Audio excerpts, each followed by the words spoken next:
think we need to change the dialogue to where we're focusing on nourishing, because so many people seem to be focused on what they eat or what they don't eat based on how it affects them physically, but it's also affecting us mentally and emotionally. It's significantly impacting our gut health, for instance, and like 95% of our serotonin and a significant portion of our dopamine are produced in our gut. If we don't have healthy guts, then our mood's affected. And I think that we need to start treating the body and the mind as interconnected as they are, and harnessing our natural powers to heal. I think so often a lot of the steps that people take, largely in connection with trying to lose weight, it's actually, decreasing their overall health psychologically and physically. On this episode of Melting Pot, we welcome Debra Buhring, also known by her pen name, Sophia Elan, and that's how I'm going to refer to her moving forward. Sophia is an author. She's a wellness advocate and a world traveler. And we can see, and she just mentioned to me that she's in Antalya, which is south of Turkey. And she's dedicated her life to helping others turn adversity into empowerment. As the wellness whisperer, Debra is an independent certified heart math building personal resilience mentor. She guides individuals towards emotional balance, stress reduction, and heart-centered living. So thank you so much for joining me today, Sophia. Your journey is incredible transformation. So can you share a pivotal moment in your healing journey that actually led you to the kind of work that you're doing today? Sure. So the first part of my life, I was a corporate lawyer from America, had a pretty standard life, always was happy, wanted to enjoy simple pleasures, etc. And the person that I was married to at the time was more interested in me making money and collecting possessions when I wanted to collect experiences and memories. And the first pivotal part of my journey was when I finally got up the courage to separate from him after 15 years, because I really wanted to work for a charity. I wanted to pursue children's causes. I wanted to have my own children, and he wasn't supportive of any of that. So I finally said, okay, enough is enough. I had always been people pleasing. And he sought permanent alimony in our divorce. And I just had a visceral reaction to that. And I quit. And initially I moved to Argentina. I had spent a lot of time there with one of the jobs that I had as chief counsel for mergers and acquisitions. And I had just fallen in love with travel and experiencing new places and new cultures. I always wanted to do that. I have a very curious spirit. And I started pursuing my passions, which include holistic wellness and travel. And I got a master's degree in natural health. I got certificates in fitness and nutrition. And I'm pretty introverted. So I started writing because that was going to be my way to try to help others enhance their life while being in the background. And I had a pivotal moment. I ended up in the Mediterranean. I've basically been based here for the past couple of decades. And I was writing, I was trying to preach what I was practicing about holistic wellness. And it was actually during COVID, during quarantine, and I couldn't distract myself like I normally was. And I realized that I felt hypocritical about writing about holistic wellness when I realized that I still had the overhang of traumas that I hadn't resolved, including when I did separate from my husband. He tried to kill me because he didn't want to be separated from my income. So I really delved into healing. I had gone to a couple of traditional psychotherapy sessions before and was just say la vie, stuff happens, check, I'm all good. But I was biding time. I had very low self-esteem. I didn't think that anyone would want to read what I was writing about. And so in connection with trying to heal myself, my first big pivotal aha moment was that our subconscious basically takes control over 95% of our thoughts, our beliefs, our behaviors. And I realized that I no longer wanted that to run the show because I wasn't living my life the fullest, most authentic way that I wanted to.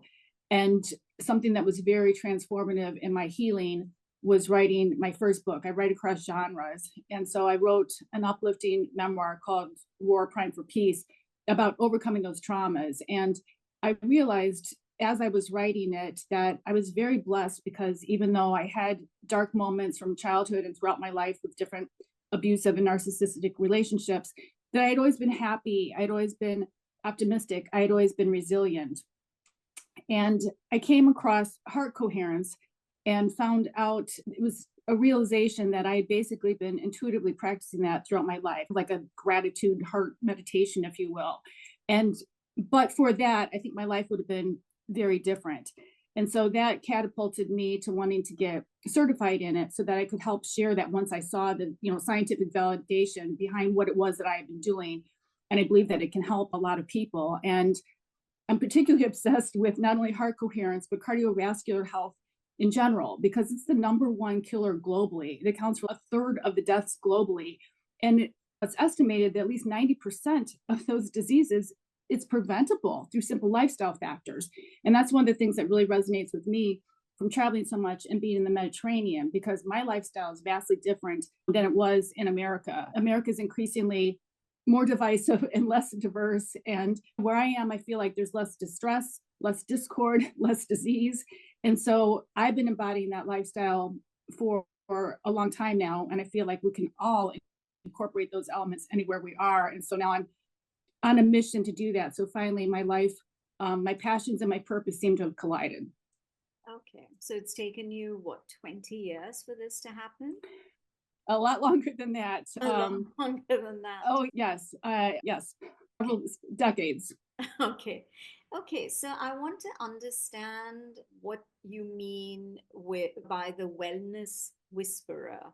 Who exactly or what exactly is this term that has been coined? As I said, I write across genres. The memoir was the memoir. And then one of the things I write about is I have holistic wellness guides, and I call my philosophy KISS, as in keep it simple, sweetheart, because I think increasingly we are, as a society, complicating things, and we're inundated with information and conflicting opinions and a lot of sensationalism. And I'm trying to get back to sensational information. So I delved into research. I'm constantly reading, researching, and writing.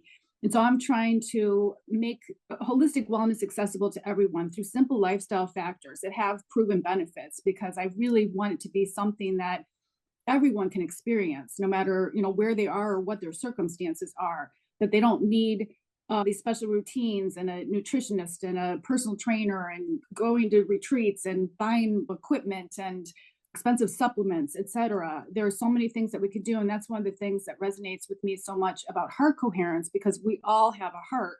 And it's an incredibly practical set of tools and techniques with substantial, measurable, positive outcomes physiologically, psychologically, behaviorally, performance wise, cognitively, in relationships. And so once I discovered that, I was just adamant about bringing awareness to that to as many people as possible, because I think it really can be transformational. So, what are some very simple everyday practices that listeners can actually incorporate to achieve this emotional balance? And you're so emphatically talking about heart coherence.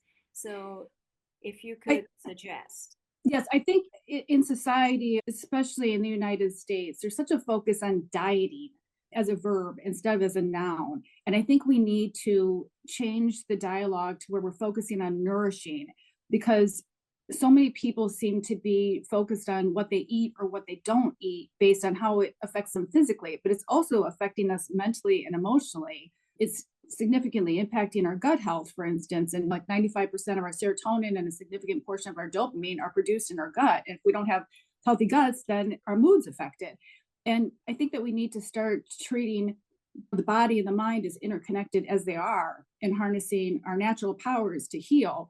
I think so often a lot of the steps that people take, largely in connection with trying to lose weight, it's actually decreasing their overall health psychologically and physically. And to me, if we adopt healthy lifestyle factors, then a side benefit of that is a healthy weight. Whereas if people are just, mono-focused on weight loss, they're taking measures, not eating all of the macronutrient groups, which by definition, if we're doing that, then we're losing micronutrients, which impact our physical health, our mental health, our brain health, our longevity.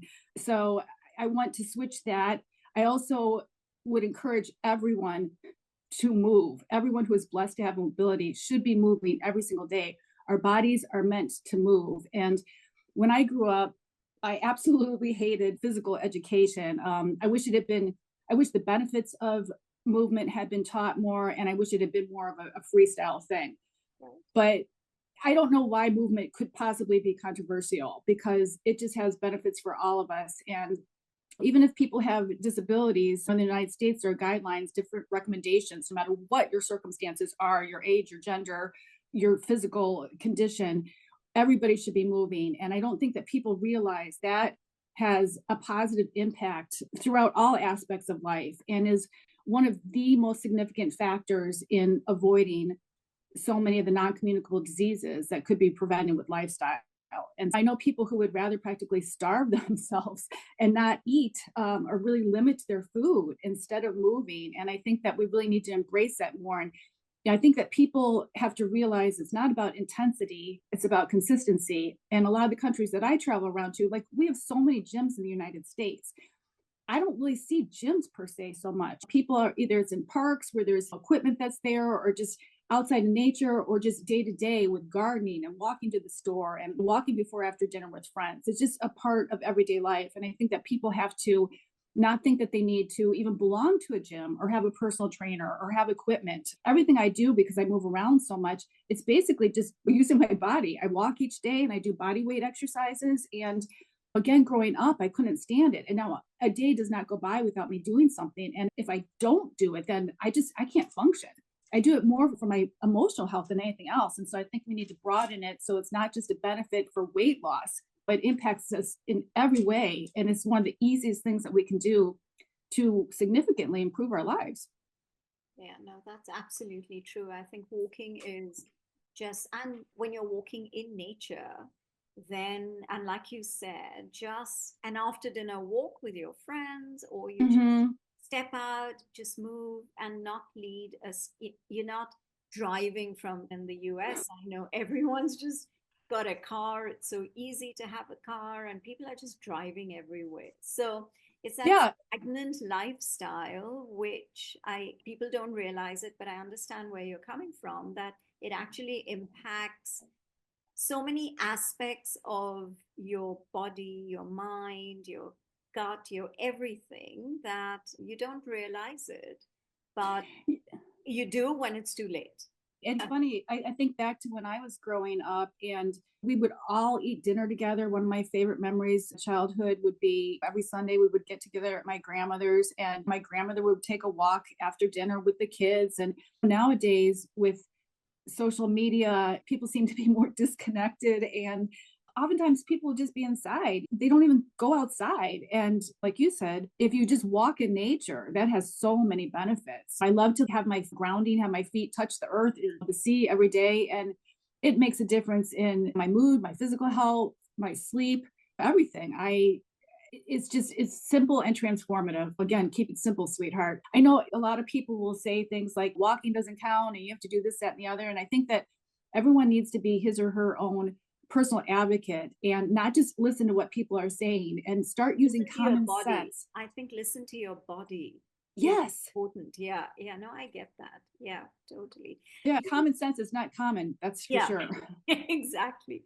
How do you think travel plays a role in personal transformation and in healing?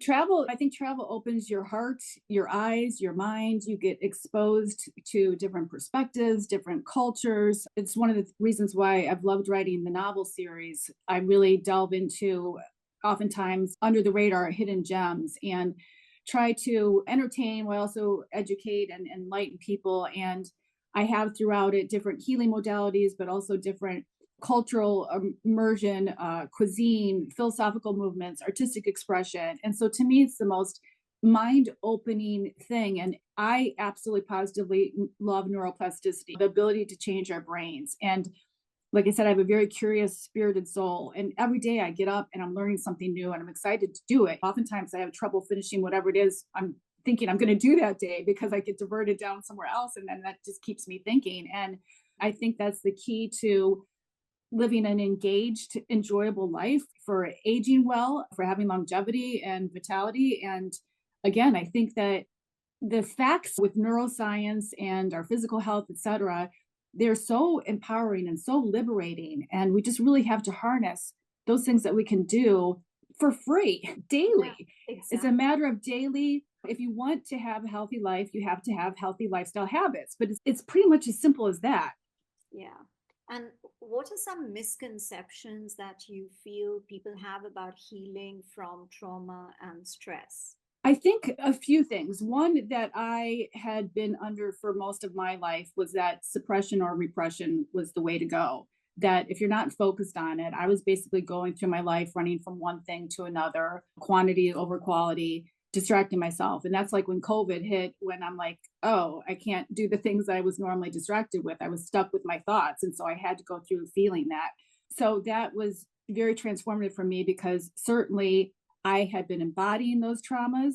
And I had been misdiagnosed with things like rheumatoid arthritis and multiple sclerosis and esophagitis and food allergies. And I was told I needed back surgery.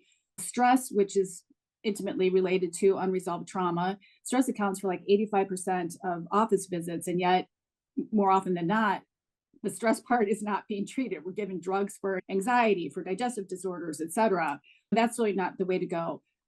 Conventional talk therapy was not the way to go for me. I know so many people who are in it for years, and to each his or her own, and everyone's healing journey will be different. But if that's something that isn't working for people, I would encourage them to look beyond that. There's so many free resources online. I did my healing, self healing holistically. And I also think something with talk therapy, one, again, I want everything to be accessible, and that can be very expensive.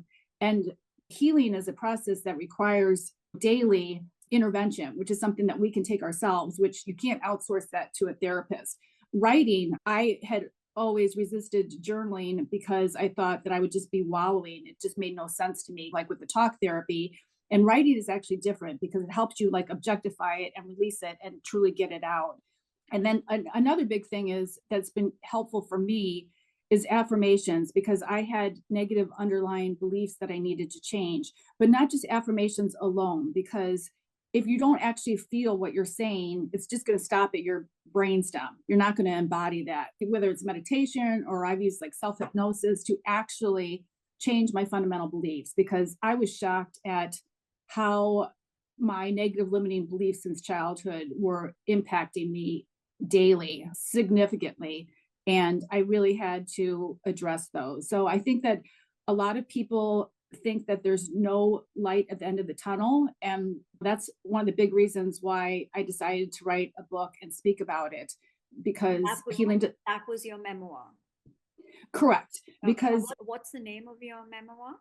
Roar primed for peace, self healed trauma for health, happiness, and harmony. And I think that healing doesn't happen in silence or solitude. And there's a lot of taboo around abuse. People don't talk about it. Or alternatively, if people are in narcissistic relationships, a lot of people are focused outwards on the narcissist, blaming the narcissist over and over again. And one, I think that we should have compassion for everyone, because those people have had trauma too. They're human and they have needs. And unless you turn inwards, nothing's going to change. You can blame someone else from here to come, but you have to take accountability. Carl Jung says, you aren't what happened to you, you are what you choose to become. And for me, that was definitely necessary, because I was in a pattern of these disrespectful narcissistic relationships my entire life. It was like a rainbow of narcissists. And I'm like, what's the common denominator here? It's me. I was projecting that I was a means to an end. So of course I was attracting needy people, and I wasn't living my life for me. I was the consummate subjugating people pleaser. And that didn't make sense for me. And it didn't make sense for what I want to do in this world. I had been subjugating myself to individuals who were more than capable of taking care of themselves, when I wanted to be working for charities and for children's causes. And instead of doing that, I was subjugating myself to one person, which is just, in hindsight, I've tried to not get bitter, but get better. And so use that passion to move forward and actually have an impact, have the rest of my life be the best of my life, while also helping other people, hopefully. Yeah. So, what is the one piece of wisdom that you wish you had learned sooner? that everyone has intrinsic worth. I spent most of my life, I always say I've lived, I've loved because I've been, full of zest and happiness, etc. But for several decades, I had been living for others, loving others while not giving myself that same unconditional love that I freely bestowed on others. And that means that I can't be my best self. And if I can't be my best self, then those around me can't be either. It just doesn't work. It just doesn't work that way. Again, it was like I feel it in my stomach right now, even saying that. Everyone has intrinsic worth. And it's really tragic to me that so many of us go through life not believing that, and thinking that we need that external validation, which leads to lives that are not lived fully, authentically. And that would have changed my life in so many ways. So many decisions I made, so many things that I did, I would do differently. And again, instead of having regrets about that, I try to take that and live seriously the rest of my life, the best of my life as I can now, and share the insights that I've learned. And again, I think it's just phenomenal that there are so many free resources out there or inexpensive ebooks that have a path to healing, regardless of what your circumstances are or what modality might speak to you. There's just a wealth of information out there. And I'd be more than happy if anyone wants to contact me to share some of those. But I think that the life has changed very much, and we just have to wade through all the information that's out there because there is plenty of good stuff out there as well. Yeah. So that was what I was going to ask you as well, as to if the listeners would like to connect with you, then one, to explore your work further, and two, if there are any insights that you could offer them if they're going through certain situations in their lives, how do they reach out to you? The best way would be my website, which is mediterraneanme.org. And then I have links to all my social media and whatnot. And again, I'm very happy to help share resources that were of particular help to me. Again, I had craniosacral therapy, which was amazing, and had a couple sessions of traditional talk therapy, but the rest of it I just did by myself. And I'm not patting myself on the back. I'm saying it because I had a gamut of various traumas and possible. I just want to share that light at the end of the tunnel and the hope for others.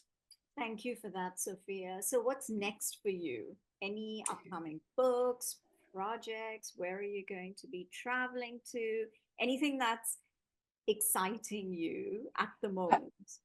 I'm still very excited about finishing my Mediterranean-based novel series because I'll ultimately be 9, and I'm about to finish my 6th one. And that's a more enlightening, entertaining way to show my healing journey. The best healing journey you can take is within yourself. I'm going to France next month to meet my 2 best friends. So that's what I'm really looking forward to. And I'm also working on a screenplay for Sicilian Seductions, which is the first novel in that novel series. Wow, that's amazing. So you've got a lot to look forward to. Yes, Thank you absolutely. so much, Sophia. Thank you. Else that you would like to share with the listeners or with me before we end this conversation? One little simple tip that I always like to tell people, I don't think that people realize that we have a bidirectional communication between our brains and our bodies. And for instance, when we're happy, we tend to smile. But if we smile, that can make us happy. So just trying to incorporate that throughout your day. When you get up, I say gratitude before I eat a meal, which is frequently, before I go to bed, and just try to do that sincerely, make it a practice. And literally, if I'm feeling down and I smile, I can feel it immediately. So again, it's that simple stuff. The simple stuff is deceptively simple, but I promise it really works. So I would encourage everyone to smile. And then that also creates co-regulation and mirror neurons and impacts others. So the world, let's love, it can be a much better place. Yeah, no, totally. I agree with you. I absolutely agree with you, because I think one is for yourself, and two is that energy, because we feel it. If there's someone with us who's not having a good day, it transfers itself onto you. We really, yes, we really have that electromagnetic field. And, like puppies and cats and children gravitate towards me. And people always say misery loves company. And I love to say happiness loves company. You really can change the world if you go out there with a positive, sincere attitude, regenerative emotions. And it will not only transform your life, but it can transform your community. Yeah, absolutely. Thank you so much again. My pleasure. Thank you. Listening to you, and I hope there is a I hope, I know there is a very positive takeaway for my listeners and viewers at the end of this conversation. So Thank you so much for the opportunity.